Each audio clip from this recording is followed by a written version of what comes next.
आज इस जाजम पर बैठी हुई तमाम वीर वीरांगनाओं, मूल मालिक मालिकानाओं, सभी से मैं अपनी नम आंखों से हमारे दिवंगत हुए सलूंबर विधानसभा के विधायक महोदय अमृत जी को सत सत नमन करते हुए आपके माध्यम से दुआ करना चाहूंगा कि उनकी आत्मा को और उनके शरीर को पंच तत्व में विलीन करके उनको उनके कर्मों अनुसार कुदरत उनका फैसला करे और उनके परिवार को सहन करने की शक्ति प्रदान करे। साथ ही इस जाजम पर बैठी हुई मेरी कौम की और कुल की जो समाजजन है उनको अंतर्राष्ट्रीय यूएन द्वारा घोषित विश्व आदिवासी दिवस पर के महा पावन पर्व पर आप सभी को इस मंच के माध्यम से, इस जाजम के माध्यम से नतमस्तक होकर आप सभी को हार्दिक शुभकामनाएं और बधाई अर्पित करना चाहता हूं मेरे भाइयों और बहनों सभी को। बहुत सारे वक्ता आ चुके और बहुत सारे वक्ता कतार में हैं। सबसे पहले साथी और हमारी पड़ोसी विधानसभाओं के विधानसभा सदस्य थावरचंद जी डामोर और उमेश भाई डामोर अपने इस नए नवेले सलूंबर जिले में आकर आपके कदम यहां पर पड़े तो ये सलूंबर की धरती पूरी गदगद और खुशहाल हो गई है। आपको धन्यवाद अर्पित करना चाहता हूं मेरे भाई। और साथ ही एक नया इतिहास बनने जा रहा है मेरे भाइयों कि नया जिला और दूसरी बार का विश्व आदिवासी दिवस और नए सबसे युवा विधायक आज यहां आकर के इस प्रोग्राम के अंदर शरीक हुए। साथ ही मैं अपनी बात रखना चाहूंगा। सबसे पहले मैं कुछ बिंदु के ऊपर फोकस करवाना चाहूंगा आपका। आज हम आदिवासी दिवस मना रहे हैं और बहुत सारे भाई हम 364 दिन तक अपने आप को आदिवासी मानते हैं या नहीं मानते हैं वो आपके ऊपर डिपेंड करता है मेरे भाई। पर साथ ही मैं आपसे एक अनुरोध और विश्वास लेकर के लाना चाहता हूं कि यह चीज तो आपको आपके दिमाग के अंदर बिठाना पड़ेगा। इस बार का जो विश्व आदिवासी दिवस है उसकी जो थीम है उस थीम के ऊपर एक छोटी सी लाइन है वो जरूर कहना चाहूंगा मेरे भाइयों। वो थीम स्वैच्छिक अलगाव और प्रारंभिक संपर्क के बनाए रखने से ही आदिवासियों के अधिकार हक की रक्षा की जा सकती है। ये बात आपको ध्यान में रखना पड़ेगा मेरे भाइयों। इस बात को समझाना चाहूंगा। स्वैच्छिक अलगाव कि एक आदिवासी कुदरत के बीच में रहता है और अपनी स्वेच्छा से अपने आप को इस जो आधुनिकीकरण हो रहा है और जो विकास को हो रहा है और जो हमारी कुदरत का विनाश करने के लिए जो कार्यक्रम रचे जा रहे हैं उनसे अपने आप को दूरी रखता है। स्वैच्छिक अलगाव कोई व्यक्ति गांवों के अंदर पहाड़ों के अंदर अपनी स्वेच्छा से रहता है। क्यों? क्योंकि वो वहां की कुदरत, वहां की प्रकृति, वहां के पेड़ पौधों, वहां के जीव जंतु को अपना परिवार मानता है, इसीलिए स्वैच्छिक अलगाव रखना चाहता है वो व्यक्ति। और प्रारंभिक संपर्क, आज मैं आप भाइयों से बहनों से सवाल पूछना चाहता हूं कि इस पूरे वर्ल्ड में, इस पूरी धरती पर अगर ऐसा कौन सा डीएनए है जो सबसे पहले कुदरत से संपर्क, पहला प्रारंभिक संपर्क रखता है? प्रारंभिक संपर्क यह हो गया कि आज एक बच्चा अगर अपनी मां की पेट से 9 महीने अंदर रह करके और वो बच्चा अचानक से जन्म लेकर के कुदरत के बीच में रख दिया जाए तो बच्चा आने वाले समय में उस प्रकृति के बीच में अपने आप को समावेश करता हुआ वो बच्चा बहुत बड़ा हो सकता है और उसके अंदर ढाल सकता है। बच्चा पैदा हुआ तो उसका प्रारंभिक संपर्क किससे हुआ? प्रकृति से हुआ। और वही एक दूसरा बच्चा जो सिटी के अंदर पैदा होता है, हॉस्पिटल के अंदर पैदा होता है, और वो बच्चा आधुनिकीकरण की दुनिया से, हमारी कुदरत से अलग चला जाता है। वही बच्चे दोनों बड़े होते हैं और बड़े होने के बाद हमारी कुदरत के साथ में खिलवाड़ करने का जो काम हुआ था, उसका परिणाम आपने कुछ समय पहले एक बहुत बड़ी महामारी आई थी उसके अंदर देख लिया। वो जो दो बच्चे बड़े होते हैं और कोरोना के टाइम पर एक बच्चा कुदरत की गोद में पलता है और एक बच्चा आधुनिकीकरण की दुनिया में बाजारों के अंदर पलता है और बड़ा हो जाता है।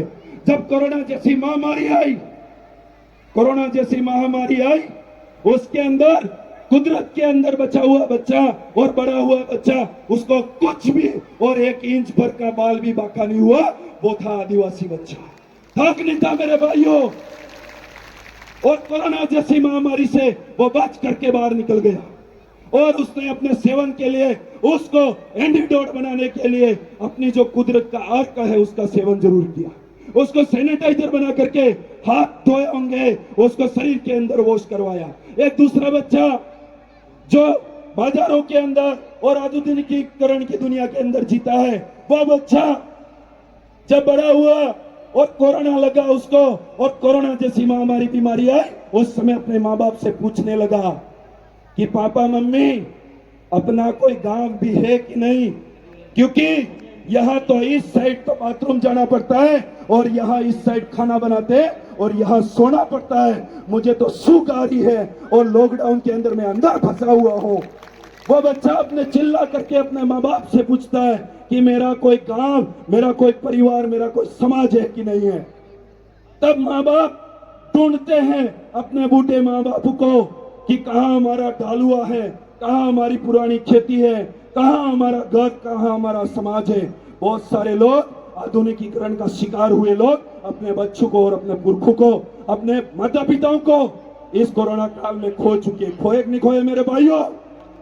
तो आपको तय करना है कि इस प्रकृति से प्रारंभिक संपर्क रखने वाला बच्चा बनना है या फिर इस आधुनिकीकरण की दुनिया से बाहर जाने वाला बच्चा बनना है। तब जाकर के हमारी प्रकृति को, हमारे इस धरती को, यहां पर बहने वाले पानी को, यहां पर हर तरीके से हमको वायुमंडल में मिलने वाली चीजों से हम उनको बचाया जा सकता है। मैं आपको एक छोटी सी बात बताना चाहूंगा। बहुत सारे लोग कहते हैं ये लोग धर्म के ऊपर बोलते हैं। मैं आज खुला खुला कहना चाहता हूं, हम किसी के धर्म विरोधी नहीं है। हम हमारे अलग, हम उस धर्म को मानने वाले लोग हैं जो एक पेड़ लगा हुआ है, वहां पर हिंदू, मुस्लिम, सिख, ईसाई, वहां पर बच्चे ला करके खड़े कर दो और आदिवासी को भी वहां खड़ा कर दो। अगर वो पेड़ ऑक्सीजन देने से किसी हिंदू बच्चे को अगर मना बोल देता है तो उस समय जातिवाद का उसके ऊपर केस ठोका जा सकता है। किया जा सकता है, नहीं किया जा सकता है। पर मेरे भाइयों, ये पेड़ किसी धर्म विशेष और जाति विशेष को ऑक्सीजन देने की बात नहीं करता है। करता है क्या? नहीं करता है। कोई बच्चा, कोई पानी बह रहा है इस धरती पर, अगर एक बच्चे को हिंदू का, एक मुस्लिम का, एक सिख का, एक ईसाई और एक जैन धर्म और एक आदिवासी बच्चे को पानी पिला दो, किस बच्चे के अंदर वो पानी थोड़ी देर बाद पेशाब बंद करके बाहर निकल जाएगा। पर किसी धर्म विशेष की पानी बात नहीं करता, क्योंकि वो किसी के पेट में नहीं रहता है। रहता है क्या? जब यह कुदरत, जब यहाँ पर रहने वाली पानी, यहाँ की हवा, यहाँ का वृक्ष अगर किसी के साथ अगर छेड़खानी और किसी को ऊंच नीच का भेद नहीं सिखाता, तो ये कौन लोग होते हैं हमको ऊंच नीच का भेद सिखाने वाले मेरे भाई? ये बातें आपको समझनी पड़ेगी। चिट्ठी आ चुकी है, सम्मान करूंगा, पर साथ ही साथ आज आप यहां पर पधारे, आज के बाद, जाने के बाद इस थीम के ऊपर सबसे पहले अपने आप को रखिएगा। एक दिन के लिए आदिवासी बनना से बेहतर है, मैं कह रहा हूं, एक दिन मत बनो, 364 दिन बनो। ऐसे ऐसे बहुत बड़े विश्व आदिवासी दिवस की जनसंख्या में मनाए जा सकते हैं मेरे भाई। बहुत सारे भाई आज के बाद, जाने के बाद अपने आप को उस आधुनिकीकरण की दुनिया में डाल देंगे, पर हमारी प्रकृति के अंदर कैसे पलते हैं, हमारी कुदरत के अंदर कैसे पलते हैं, वो नहीं दिखाया जाता है मेरे भाई। लिखा बहुत कुछ सा, आप समझ सकते हैं चीज को। और ये एक जाजम है, इस जाजम के माध्यम से जिसके अंदर भी एलिजिबिलिटी होती है, अपने अंदर कुछ बात रखने के लिए हिम्मत होती है, वो सारे भाई बात रखेंगे। मैं अपनी बात को यही विराम देते हुए एक बात जाते जाते ये कहना चाहता हूं कि हमारे समाज का जिस तरीके से हम विश्व आदिवासी दिवस मना रहे हैं, उसी तरीके से इस इलाके का अगर सही तरीके से विकास और सही तरीके से परिवार का संरक्षण अगर करना चाहते हो तो सबसे ज्यादा हमें शिक्षा, स्वास्थ्य और रोजगारों पे फोकस करना पड़ेगा। तब जाकर के हमारे समाज की आधे से ज्यादा बीमारी खत्म हो जाएगी। मैं ये बात आपको कहना चाहता हूं मेरे भाई। और फिर से आप भाइयों को मेरे माध्यम से बहुत सारी चीजें कहना चाह रहा था, पर आने वाले वक्त उस बातों को बता देंगे। और साथ ही साथ आज हमारी जो माँ बहनें, जो बेटियां, जो वीरांगना यहाँ पर प्रोग्रामों के अंदर आई हुई है, आपको अगर किसी इंटरनेशनल लेवल, किसी प्रदेश लेवल, राष्ट्रीय स्तर पर अगर जाने का मौका मिल रहा है तो आप खड़े होइए और हुकार भरिए उस आंदोलन के लिए, और उस प्रतिभा को साबित करने के लिए तैयार हो जाइए मेरे भाइयों। आपको आदिवासी परिवार आपका सपोर्ट करेगा। आप सभी को मेरी ओर से धन्यवाद। और जो वॉलंटियर साथी हैं वो अपना ध्यान में रखते हुए इस प्रोग्राम को अंतिम रूपरेखा तक सफल बनाने का कार्य करेंगे। आप सभी भाइयों को धन्यवाद, आभार, जोहार, जय आदिवासी, जय भील प्रदेश। धन्यवाद।